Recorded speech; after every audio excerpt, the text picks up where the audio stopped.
Have you ever tried so hard to fall asleep that you stayed awake? Not tired sleep, desperate sleep. The 2 a.m. kind, where something important is tomorrow and every minute you're awake makes it worse.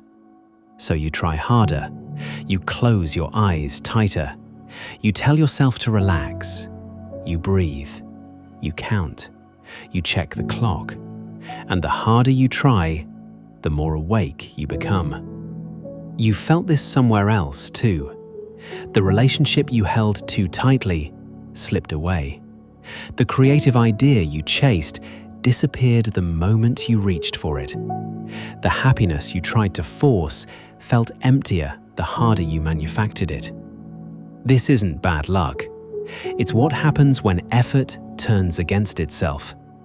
We've been taught that every problem has one solution. Try harder, push through, outperform, grind. And effort matters, deeply. But there's a point that's rarely talked about, a point where more effort produces worse results, where the trying itself becomes the obstacle. The job candidate who wants the job so badly they freeze during the interview. The athlete who overthinks the shot they've made 1,000 times and misses.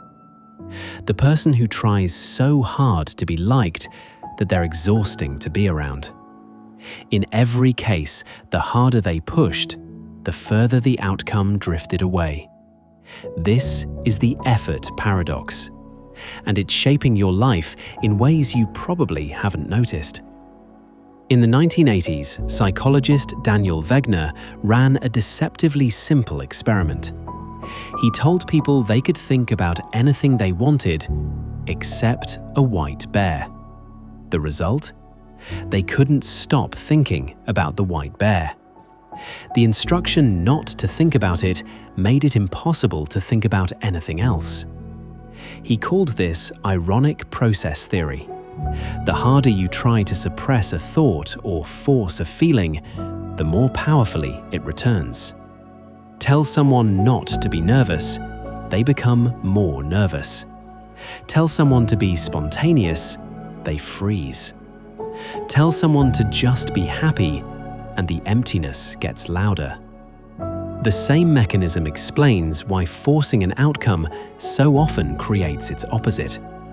When the conscious mind tries to control what should flow naturally, it doesn't help the process. It hijacks it. The Taoists discovered this over 2,000 years ago and built an entire philosophy around it. Wu Wei, effortless action. Not laziness, not giving up, but acting in harmony with the nature of things instead of grinding against them.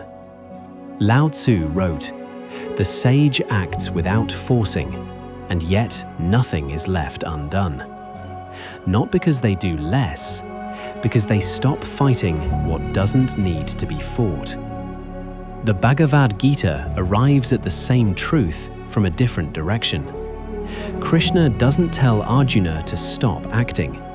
He tells him to act fully, completely, but to release his grip on the outcome. Because the white-knuckled need for a specific result is often what destroys the quality of the effort itself. The tree that survives the storm isn't the one that refuses to bend, it's the one that knows how.